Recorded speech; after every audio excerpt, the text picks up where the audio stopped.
Farsi farsi farsi jedha jaalalli kee kuni adda. Farsi farsi farsi naan jedha jaalalli kee silaa sin adda.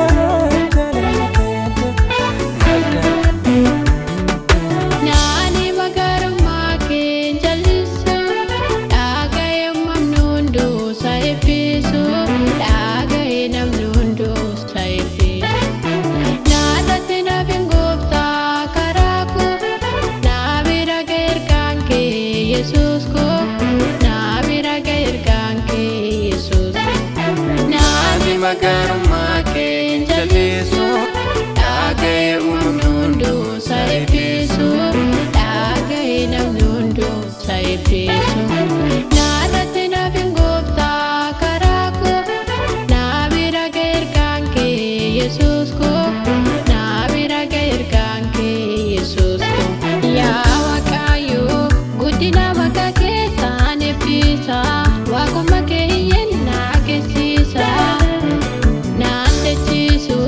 Afurikena dudu pachisa, tutukena kasena farfachisa. Naragalu dide jalali ke Yesus ko, sifata ubarangalani ko.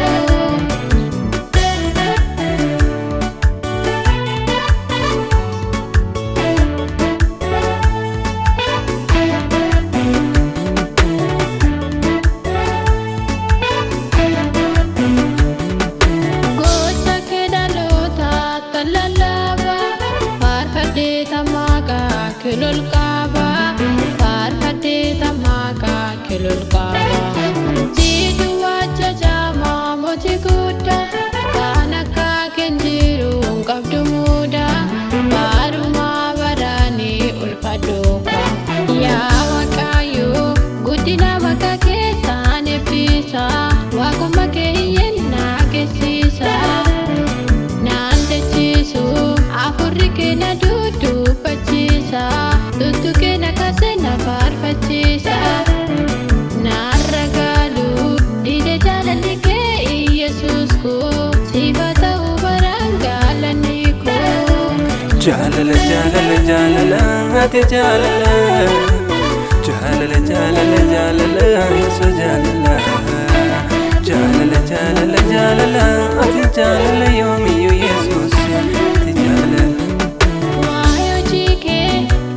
Kisi sana dubbada bara kukutu si farfachaan jiraata kitten qabdu ati Waaqayyoo kun keessa kooti jiraachuu kubbaa hiika keeti hojii kee isa dinqisiisana dubbada bara kukutu si farfachaan jiraata kitten qabdu ati Waaqayyoo kun keessa kooti.